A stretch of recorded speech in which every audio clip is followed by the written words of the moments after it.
Ayo berinvestasi akhirat, bangun rumahmu di surganya. Sempurnakanlah ibadah Anda dengan beramal jariah yang pahalanya tidak terputus hingga akhir kiamat.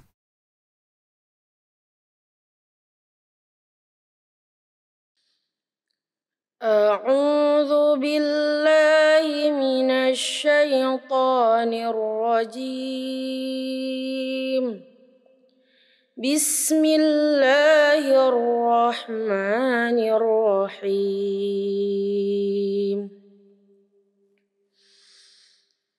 وإذا سألك عبادي عني فإني قريب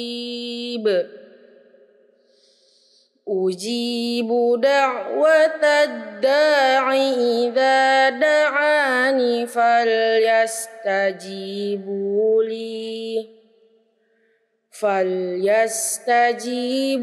لي وليؤمنوا بي لعلهم يرشدون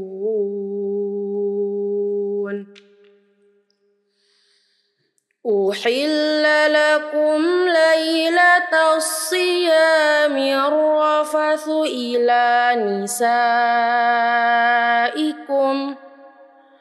هن لباس لكم وأنتم لباس لهن علم الله أنكم كنتم تختانون أنفسكم فتاب عليكم وعفى عنكم فالآن باشروهن وابتغوا ما كتب الله لكم وكلوا واشربوا حتى يتبين لكم الخيط الأبيض من الخيط الأسود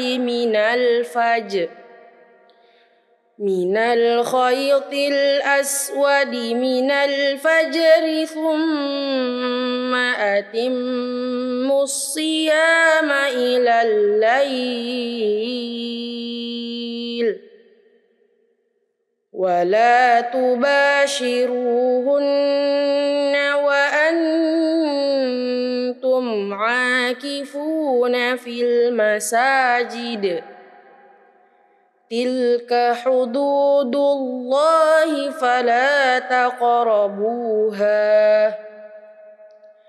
كذلك يبين الله آياته للناس لعلهم يتقون صدق الله العظيم.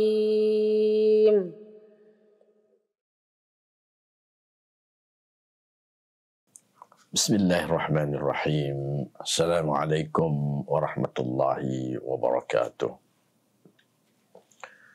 Alhamdulillahirabbil alamin wassalatu wassalamu ala asyrafil anbiya'i wal mursalin wa ala alihi wa ashabihi wa man tabi'ahum bi ihsanin ila yaumiddin.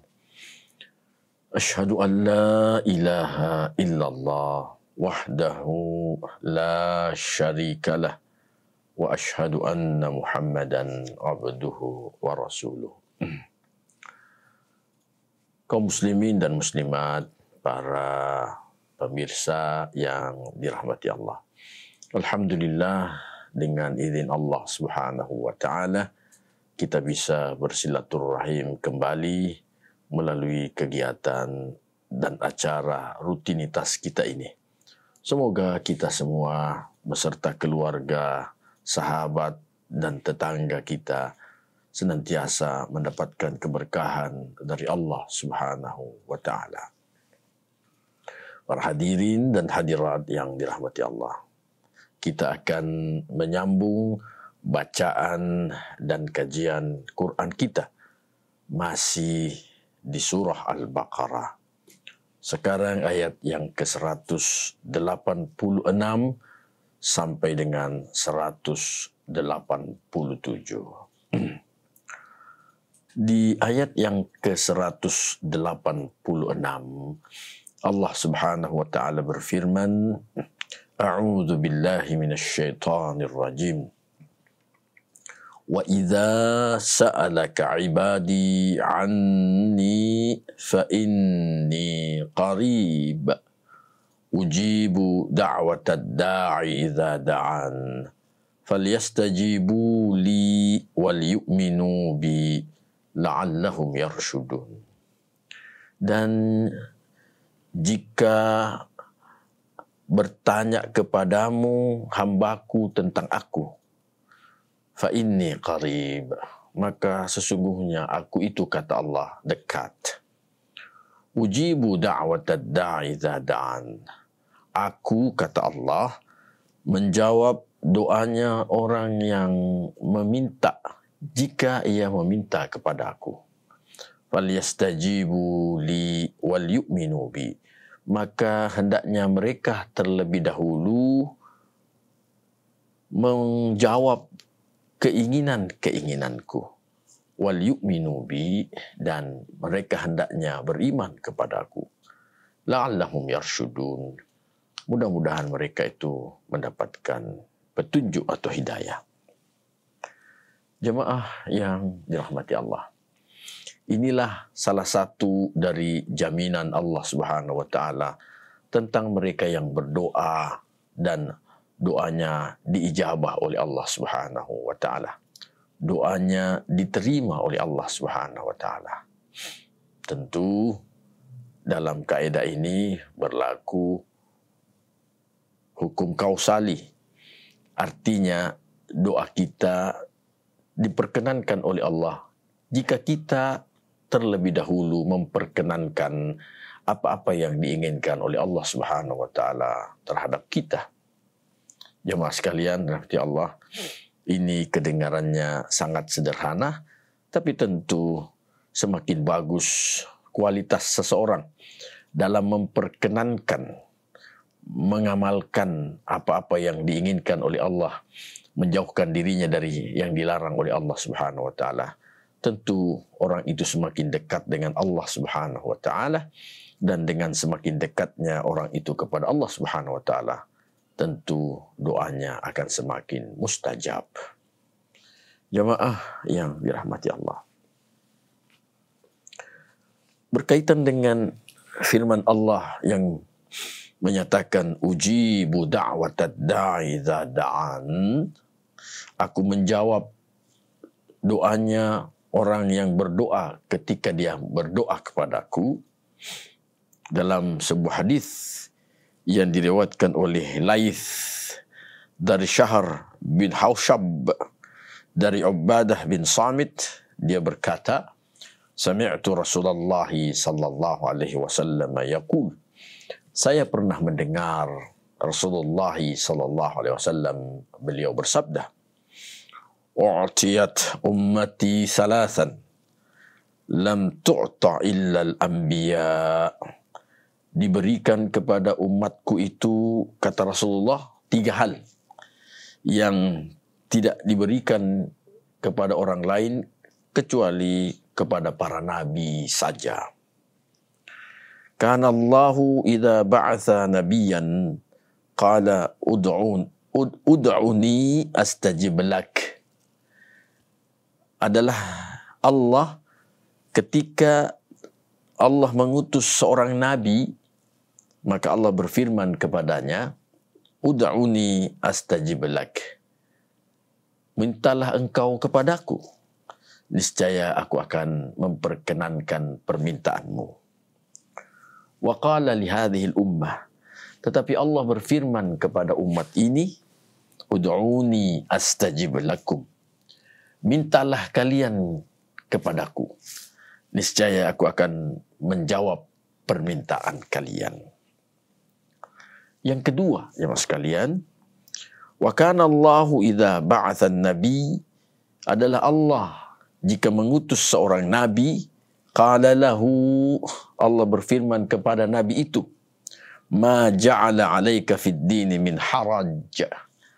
Tidaklah Allah menjadikan dalam menjalankan agama ini ada kesempitan-kesempitan, kesulitan-kesulitan. Wa qala li hadhihi al-ummah, tetapi Allah berfirman kepada umat ini, umat Rasulullah sallallahu alaihi wasallam, ma ja'ala 'alaikum fid dini min harajin. Allah tidaklah mengadakan pada kalian dalam urusan agama ini ada kesulitan-kesulitan dan kesempitan-kesempitan. Yang ketiga, jemaah sekalian, wa kana Allahu idza ba'atha an-nabiyya, dan adalah Allah jika mengutus seorang nabi, ja'alahu syahidan ala qaumihi, maka Allah menjadikan nabi itu menjadi saksi atas kaumnya sendiri saja. Wa ja'ala hadhihi al-ummata syuhada 'alan nas. Tetapi Allah menjadikan umat ini, umat Rasulullah sallallahu alaihi wasallam, sebagai saksi atas seluruh manusia nanti pada hari akhirat kelak. Jemaah yang dirahmati Allah, inilah salah satu dari sekian banyak kelebihan umat Rasulullah sallallahu alaihi wasallam. Kita yang sekarang ini, tentu ini adalah sebuah kemuliaan yang Allah berikan kepada kita. Jemaah yang dirahmati Allah,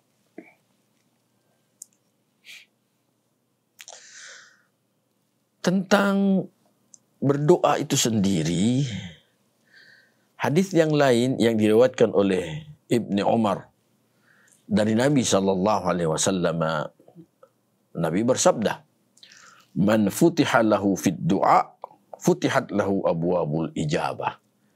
Siapa yang dibukakan baginya kesempatan untuk berdoa, maka Allah akan membukakan baginya pintu-pintu diijabahnya doa yang dia senandungkan kepada Allah Subhanahu wa taala. Selanjutnya, dalam hadis yang lain yang diriwayatkan oleh Abu Sa'id Al-Khudri, dia berkata, qala Rasulullah sallallahu alaihi wasallam, Rasulullah sallallahu alaihi wasallam beliau bersabda, ma min muslimin yad'u bid'awatin laysa fiha itham wala qati'ati rahim. Tak ada pun dari seorang muslim yang dia itu berdoa dengan sebuah doa, lantas pada doanya itu tak ada mengandung dosa dan juga tak ada mengandung hal yang memutuskan hubungan silaturrahim, illa a'tahu Allahu biha ihda thalathin, melainkan Allah memberikan kepadanya salah satu dari 3 hal. Yang pertama, imma ayyu'ajjila lahu da'watuh. Boleh jadi Allah Subhanahu wa taala segera merealisasikan, mewujud nyatakan doa yang dia mohonkan kepada Allah itu. Yang kedua, wa imma ayyuddakhara lahu, boleh jadi pula doanya itu disimpankan oleh Allah Subhanahu wa taala. Dan yang ketiga, wa imma ayyakuffa anhu minas su'i bimithliha, dan boleh jadi pula Allah Subhanahu wa taala menahan hal yang buruk yang bakal terjadi kepadanya karena disebabkan doanya tadi. Jemaah yang dirahmati Allah, intinya dari hadis sahih ini maka menjelaskan dan menegaskan kepada kita semua, tak ada kerugian, kekurangan dari doa yang kita senandungkan kepada Allah Subhanahu wa taala. Kalaupun doa yang kita mohonkan kepada Allah itu belum direalisasikan dalam waktu dekat, tetapi yakinilah bahwa doa kita itu disimpankan oleh Allah Subhanahu wa taala untuk kita. Dan kalaupun tidak terjadi hal yang seperti itu, artinya kita merasa bahwa kita butuh realisasi dari doa-doa kita, maka hal yang ketiga bisa saja Allah Subhanahu wa taala realisasikan, yaitu bahwa hal yang kita mohonkan kepada Allah Subhanahu wa taala itu difungsikan sebagai pengalih atas keburukan yang bakal menimpa kita. Jemaah yang dirahmati Allah, seseorang yang senantiasa dengan penuh kekhusyuan dia berdoa kepada Allah Subhanahu wa taala, di antaranya dia mohon kepada Allah, Allahumma inni as'aluka salamatan fid din wa afiyatan fil jasad wa ziyadatan fil ilm wa barakatan fil rizq. Ya Allah, aku memohon kepadamu keselamatan di dalam beragama. Maksudnya lurus dalam beragama. Tidak melakukan hal-hal yang dilarang, dibenci, bahkan mendurhakai Allah Subhanahu wa taala, mengatasnamakan agama. Tidak. Salamatan fid din, keselamatan, kelurusan di dalam beragama. Yang kedua, dia juga memohon wa'afiatan fil jasad. Aku memohon kepadamu ya Allah agar badan saya ini sehat. Yang ketiga, dia memohon kepada Allah wa ziyadatan fil ilm. Aku mohon kepadamu ya Allah agar ilmuku ini bertambah. Dan yang keempat, dia mohon kepada Allah wa barakatan fil rizq. Aku juga memohon kepadamu ya Allah keberkahan di dalam rezeki. Salah satu di antaranya jemaah sekalian, yaitu wa'afiatan fil jasad, sehat badan. Boleh jadi, sekali lagi boleh jadi, Allah mentakdirkan kepadanya pada satu saat, di suatu tempat, di hari A, jam sekian, dia katakanlah mendapatkan kecelakaan, dia ditabrak mobil, dia luka berat, tetapi karena doanya yang dengan penuh santun dan kesabaran dia memohon kepada Allah, di antaranya sehat jasmani, maka luka beratnya itu Allah gantikan, Allah alihkan menjadi luka ringan. Inilah yang dimaksudkan oleh Rasulullah SAW. Juga dalam hadis yang lain, Rasulullah mengatakan, la yazidu fil umri illal birru. Tidaklah bertambah umur seseorang, melainkan karena orang itu sering berbuat baik. Dengan dia sering berbuat baik, maka orang yang diperlakukan baik, tentu dia berterima kasih. Dan ucapan yang terlontar dari mulutnya, orang yang diperlakukan baik itu, tidak menutup kemungkinan ada doa-doa yang terlontar pada dirinya.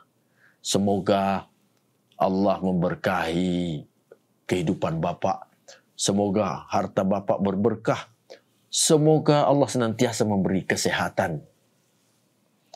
Ya, di antara mereka itu tidak menutup ada kemungkinan ada yang doanya diterima oleh Allah Subhanahu wa taala. Jadi pertambahan umur yang menentukan Allah Subhanahu wa taala.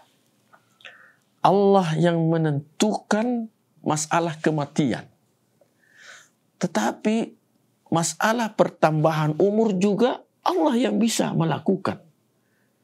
Dengan asbab doa yang diterima dari hamba-hambanya Allah Subhanahu wa taala tadi. La yazidu fil umri illal birru. Tidaklah bertambah umur seseorang melainkan karena orang itu sering berbuat baik. Selanjutnya Rasul mengatakan, wala yaruddul qadara illa du'a. Takdir tidak akan tertolak melainkan karena doa. Apa itu takdir? Takdir itu adalah ketentuan dari Allah Subhanahu wa taala. Jadi jamaah sekalian, ada dua hal yang dijelaskan dalam kitab akidah, yaitu qada dan qadar. Qada ketetapan, tidak berubah. Misalnya mati. Semua makhluk pasti mati. Tapi kapan matinya itu urusan Allah Subhanahu wa taala. Mati, tua, rezeki, semua itu sudah ditentukan oleh Allah. Jodoh sudah ditentukan oleh Allah SWT. Qada. Tapi qadar itu ketetapan. Yang menetapkan Allah. Tetapi qadar bisa berubah. Yang merubah siapa? Allah. Kenapa Allah merubah? Karena ada permintaan dari hambanya yang diterima oleh Allah Subhanahu wa taala. Inilah makna hadis. Wala yaruddul qadara illa du'a. Takdir tidak tertolak melainkan karena doa. Selanjutnya Rasul menyatakan wa innar rizqa la yuhramu bi khati'atin ya'maluha. Dan sesungguhnya rezeki itu menjadi tertahan, beralih disebabkan karena yang bersangkutan melakukan kesalahan-kesalahan. Ada seseorang, katakanlah, mohon maaf, dia pedagang.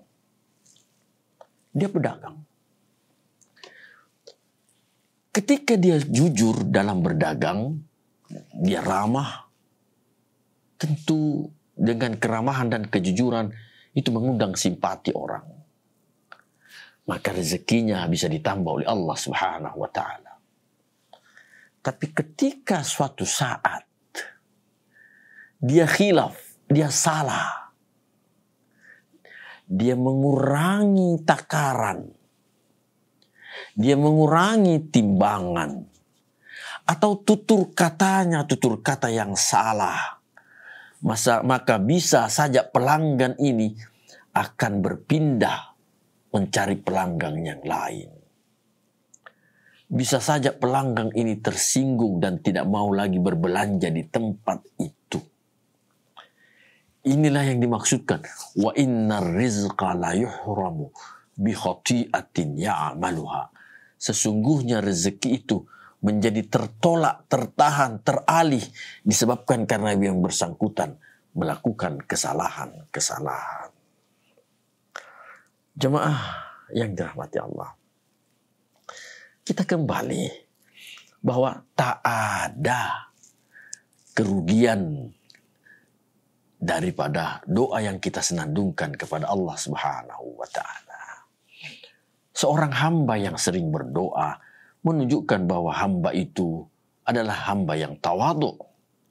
Hamba yang benar-benar tahu diri bahwa dia punya banyak kebutuhan. Dan kebutuhannya itu yang bisa menyelesaikannya hanya Allah Subhanahu wa ta'ala. Hajatuna ilaika kathir. Ya Allah, kebutuhan kami ini kepadamu ya Allah sangat banyak.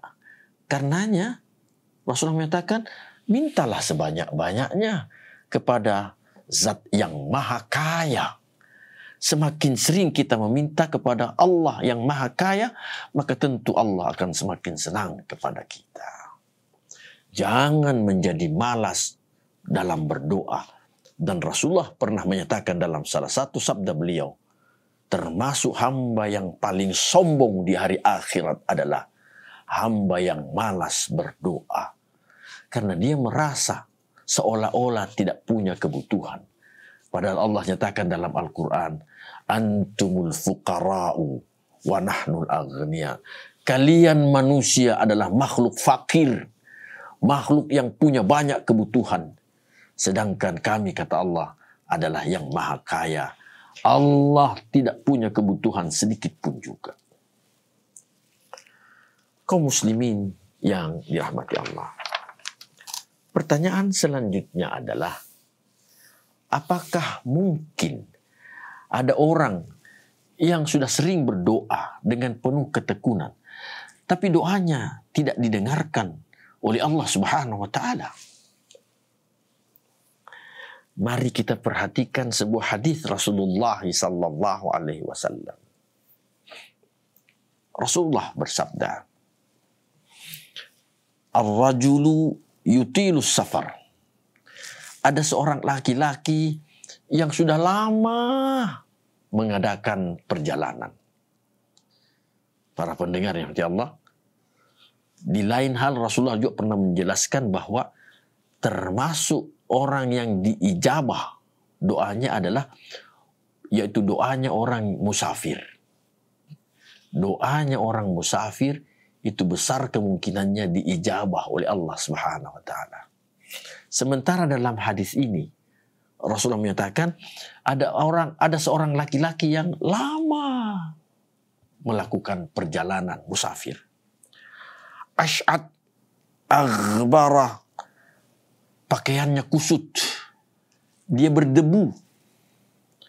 Yamuddu yadaihi las sama, dia menengadahkan tangannya ke langit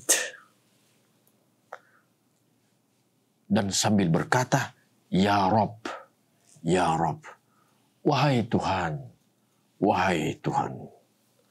Wa mat'amuhu haramun, tetapi makanannya makanan haram.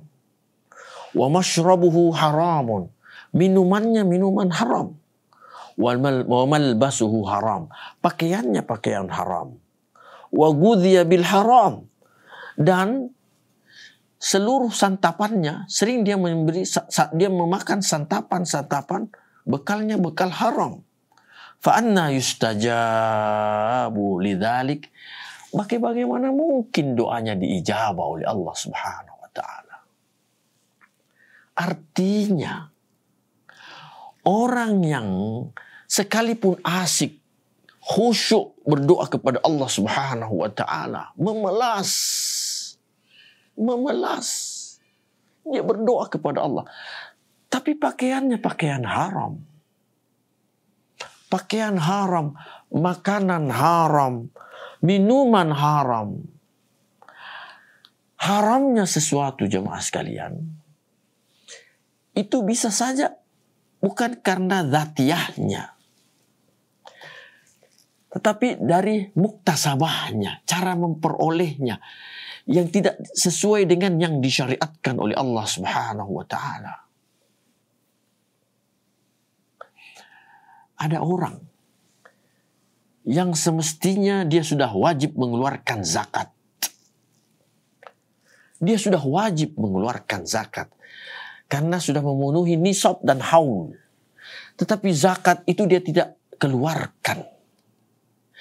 Maka ketika zakat itu dia tidak keluarkan, dia belikan pakaian, maka tentu pakaiannya itu adalah pakaian yang haram.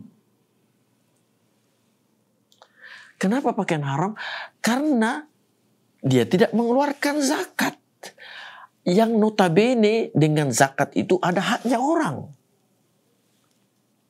Allah nyatakan dalam Al-Quran, wa fi amwalihim haqqul lis-sa'ili wal mahrum. Dalam harta orang yang berpunya, orang kaya, ada haknya orang lain. Orang miskin yang meminta-minta dan orang miskin yang tidak meminta-minta. Artinya haknya orang lain ini harus diberi. Kalau tidak diberi, kemudian itu dibelikan pakaian untuk pribadi yang bersangkutan, maka tentu haknya orang itu yang notabene haram untuk dia pakai beli pakaian. Haram untuk dia pakai beli makanan. Haram untuk dia pakai membeli minuman.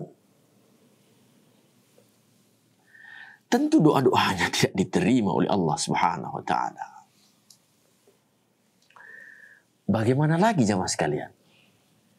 Mereka yang mengaku diri muslim, tentu dalam lintasan hidupnya juga dia pasti pernah berdoa atau sering berdoa. Tapi bagaimana kalau dia korupsi? Haknya orang dia ambil. Muslim, koruptor. Maka tentu pakaian yang dia pakai pakaian yang haram. Makanan yang dia makan makanan haram. Minuman yang dia minum minuman haram. Makanan, minuman, pakaian yang dia belikan untuk istri dan anaknya, keluarganya itu juga haram. Jadi bukan hanya dia pribadi yang doanya tidak diterima oleh Allah, tetapi doa-doa istrinya dan anak-anaknya pun juga tidak diterima oleh Allah Subhanahu wa ta'ala. Itu dari sisi doa. Bagaimana dari sisi persoalan akibat dari makanan yang haram itu. Kita sudah jelaskan di beberapa pertemuan yang lalu. Di antara hadis-hadis Rasulullah yang menjelaskan tentang riskannya, bahayanya mengkonsumsi yang haram. Rasulullah menyatakan,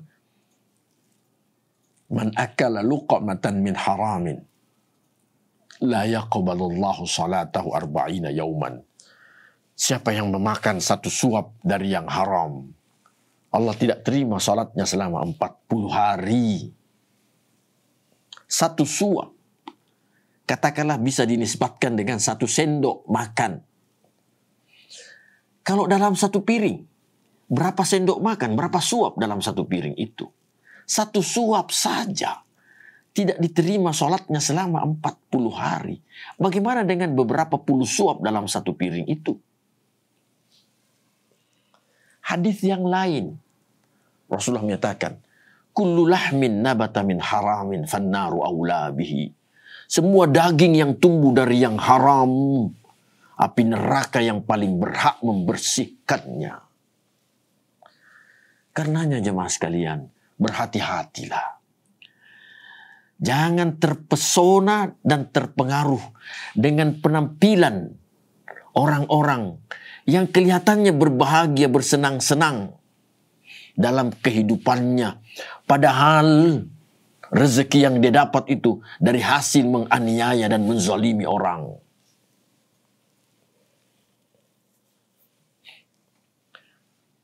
Bagaimana dengan persoalan riswah, sogok menyogok? Rasulullah menyatakan, "La'natullahi 'alal rashi wal murtashi." Allah melaknat orang yang menyogok dan yang menerima sogokan. Dilaknat oleh Allah. Menyogok dilaknat. Orang yang menerima sogokan pun juga dilaknat. Bagaimana dengan rezekinya? Tentu rezeki yang dilaknat oleh Allah Subhanahu wa Ta'ala. Jemaah yang nanti Allah, mari. Keridhaan Allah itulah yang hendaknya menjadi target pertama dan utama kita. Allah meridai kita sehingga Allah merahmati kita. Dengan rahmatnya Allah Subhanahu wa Ta'ala, tentu kita berhak mendapatkan kebahagiaan-kebahagiaan yang dijanjikan oleh Allah Subhanahu wa Ta'ala. Kaum muslimin yang dirahmati Allah, karenanya persoalan rezeki yang halal itu adalah target pertama dan utama bagi orang-orang yang beriman. Dan perintah untuk mengkonsumsi, memakai rezeki yang halal itu bukan hanya perintah untuk orang beriman saja. Tetapi dahulu kala perintah ini pun juga ditujukan kepada para nabi dan rasul. Artinya jemaah sekalian, kalau kita ini senantiasa punya kepedulian yang besar untuk meraih yang halal, maka Allah akan memberikan kepada kita kemuliaan sebagaimana kemuliaan yang Allah berikan kepada para nabi dan rasulnya.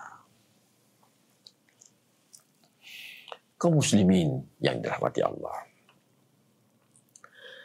di ayat yang ke-187, 187, Allah Subhanahu wa Ta'ala selanjutnya menyatakan, "Uhilla lakum lailatas siyamir rafathu ila nisaikum hunna libasul lakum wa antum libasul lahun." Dihalalkan bagi kalian di malam hari bulan puasa itu ar-rafathu ila nisaikum. Kalian boleh menggauli istri kalian. Hunna libasul lakum wa antum libasul lahun. Mereka itu, istrimu itu adalah pakaian kamu. Dan kamu, wahai para suami, adalah pakaian bagi mereka. Alimallahu annakum kuntum takhtanuna anfusakum. Allah Maha mengetahui bahwasanya kalian ini dahulu pernah mengkhianati diri-diri kalian. Fataba alaikum.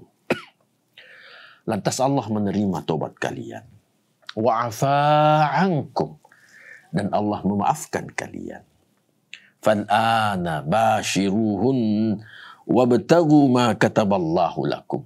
Maka sekarang bashiruhun, gaulilah istri kamu itu, wabtaghu ma kataballahu lakum, dan carilah oleh kalian apa yang Allah telah tetapkan untuk kalian.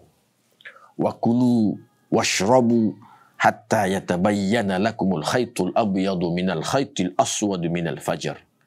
Makanlah kalian, minumlah sampai menjadi jelas bagi kalian al khaytul abyad, bentangan seperti benangan putih di langit itu, minal khaytil aswad, dari bentangan hitam, minal fajr, di waktu fajar.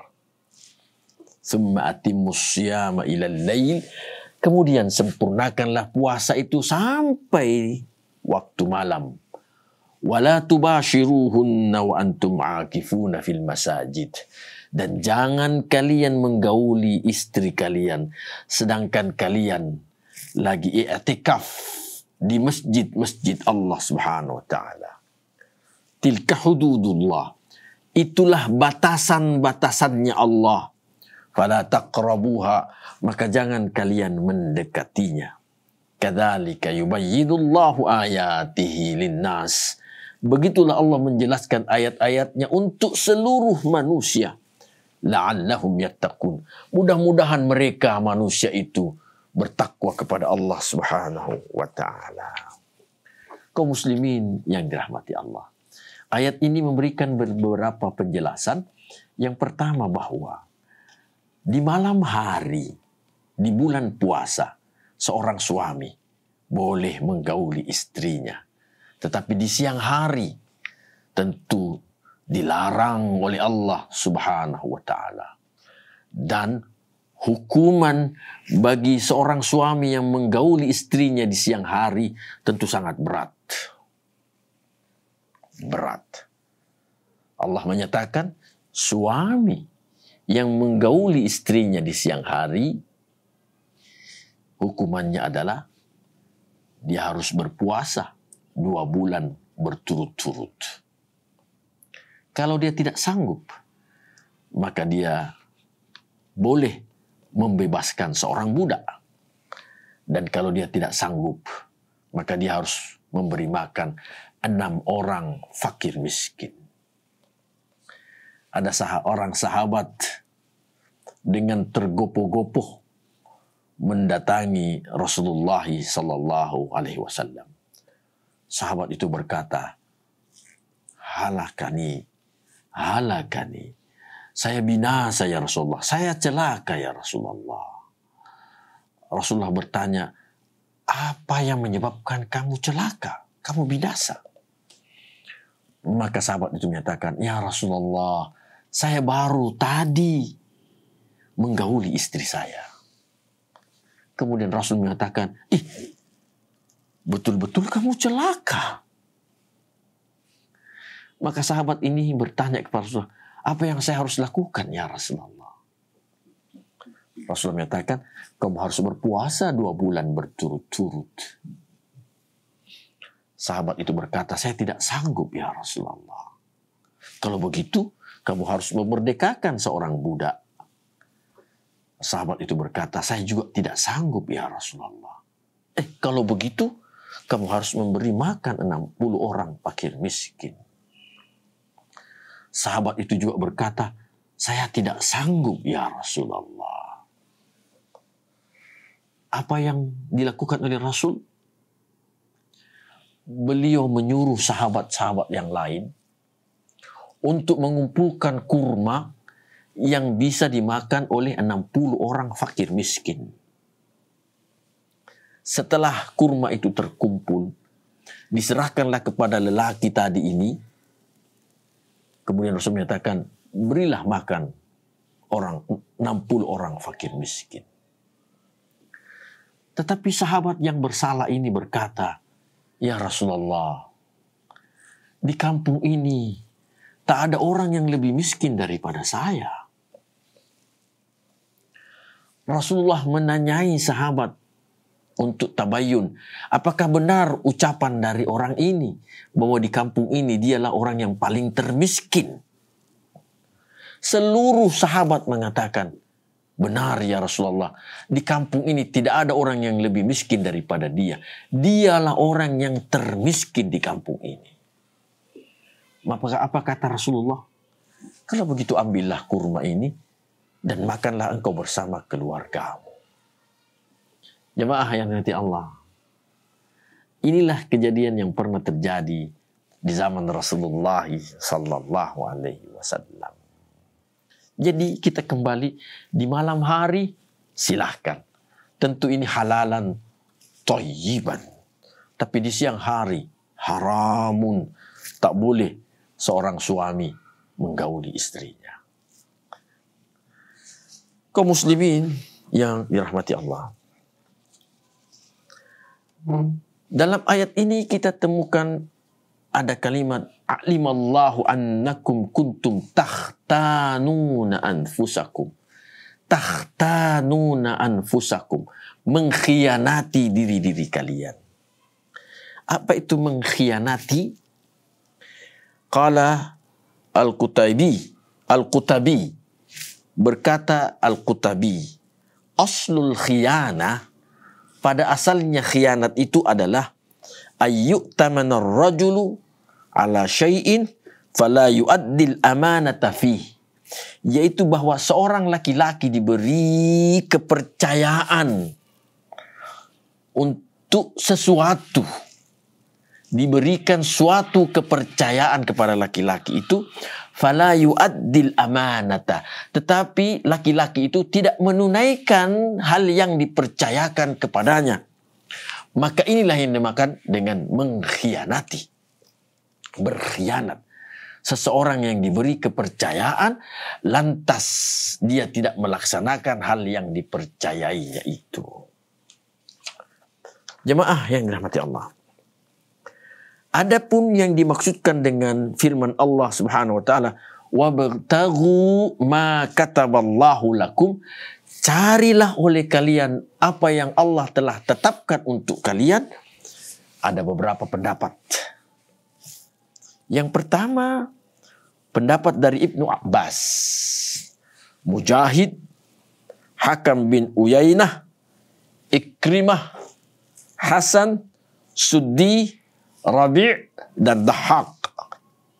Mereka semua para sahabat berkata, yang dimaksudkan dengan wabtagu ma kataballahu lakum, yakni wabtagu al-walad.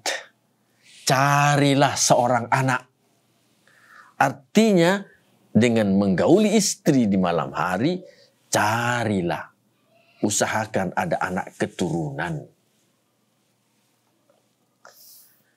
Pendapat yang lain, yaitu dari Ibnu Abbas, mengatakan bahwa wabtagu ma kataballahu lakum, yang dimaksud adalah ma kataballahu lana huwal Quran, apa yang Allah tetapkan bagi kita, yaitu Quran.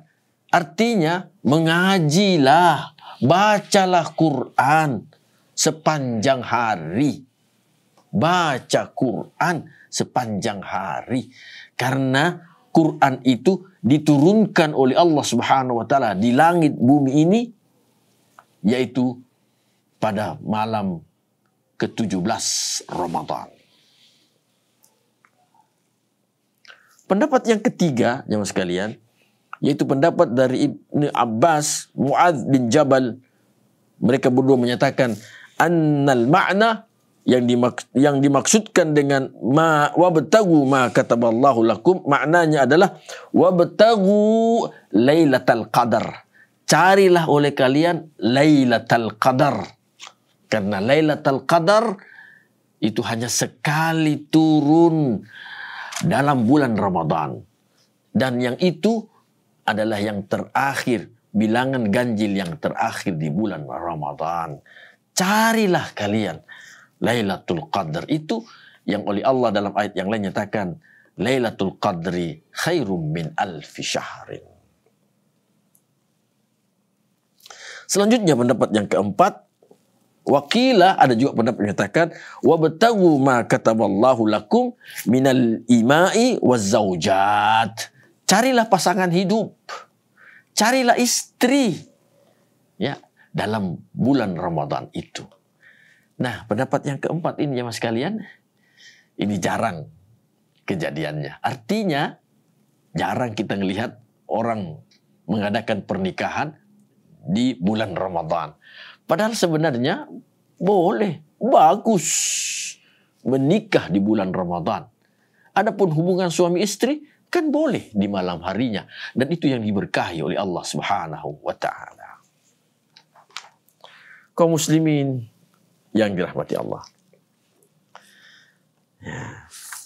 Tentang persoalan puasa, ya, di sini ada penjelasan tambahan melengkapi pengetahuan kita, dan ini hadisnya hadis yang masyhur insyaallah, di mana Rasulullah SAW beliau menyatakan, "Idza akala as-shaimu nasiyan aw syariba nasiyan," apabila ada orang yang berpuasa itu dia makan tapi dia lupa, dia juga minum tapi lupa, fa innama huwa rizqun, maka semua itu adalah rezeki. Saqahullahu ta'ala ilaih, Allah sengaja memberi dia makanan dan minuman, wala qada alaih, dan puasanya itu tidak usah diqada, tidak usah diganti, dibayar di lain waktu. Artinya puasanya sah, tidak batal. Meskipun ada penjelasan dalam hadis yang lain bahwa kalau lagi makan dan pada saat itu dia ingat, maka yang ada di tangannya atau yang ada sisa di kerongkongannya ini harus dia buang. Yang sudah masuk apa boleh buat? Apa boleh buat? Tapi kalau sudah selesai dia makan dan minum baru dia ingat, inilah yang dimaksudkan oleh Rasulullah sallallahu alaihi wasallam bahwa Allah memberinya dia rezeki. Ya, Allah memberinya dia rezeki. Jemaah yang dirahmati Allah. Terakhir tentang i'tikaf. Wala tubashiruhunna wa antum aakifuna fil masajid. I'tikaf di masjid itu artinya benar-benar dia bermukim, bertempat tinggal di masjid. Dan ini 10 akhir bulan Ramadan itu baru dilakukan. Jadi i'tikaf itu di bilangan 10 akhir bulan Ramadan. Kapan dimulainya? Ada beberapa penjelasan dari hadis Rasulullah SAW. Yang pertama, hadis riwayat Muslim dari Aisyah radhiyallahu anha, dia berkata, "Kana Rasulullah sallallahu alaihi wasallam idza arada an ya'takifa shalla al-fajr thumma dakhala ma'taqafahu." Adalah Rasulullah SAW kalau beliau ingin beriktikaf, dia salat fajar dulu, salat subuh.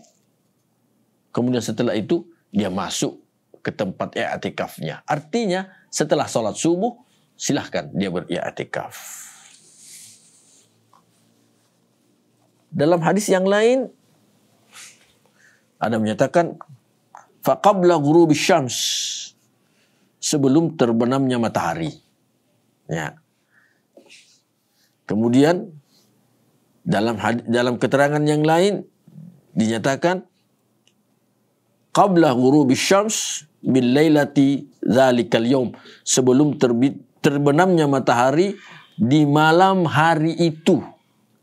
Di malam hari itu sebelum terbenamnya matahari. Di hari itu sebelum terbenamnya matahari.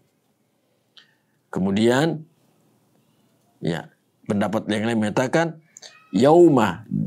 yaumun dakhala qabla tulu'il fajr, ya, bahwasanya Rasulullah Ali berkata, idza qala lillahi Ali,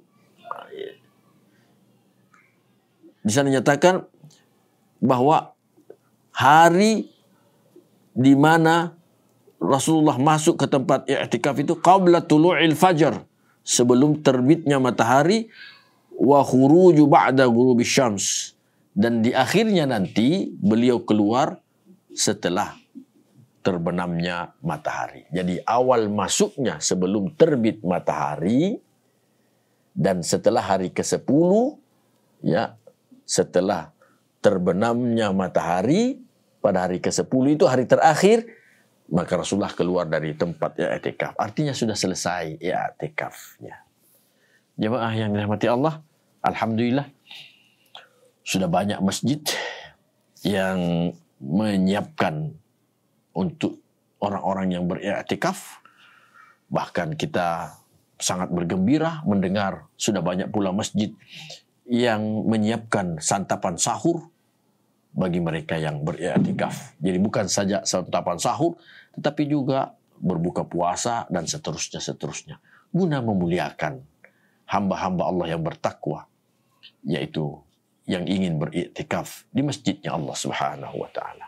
Semoga Allah Subhanahu wa taala senantiasa menyayangi kita, menambah kualitas dan kuantitas takwa kita kepada Allah Subhanahu wa taala, dan semoga dengan ketakwaan itu Allah memberikan keberkahan pada kita semua, keluarga kita, seluruh sahabat-sahabat kita yang juga bertakwa kepada Allah Subhanahu wa taala. Hadanallahu wa iyyakum ajma'in. Assalamualaikum warahmatullahi wabarakatuh. Ayo dukung media dakwah Masjid Agung Al-Akbar dengan ikut berdonasi pengadaan alat multimedia dan operasional dakwah. Usia boleh terputus, pahala jariah mengalir terus.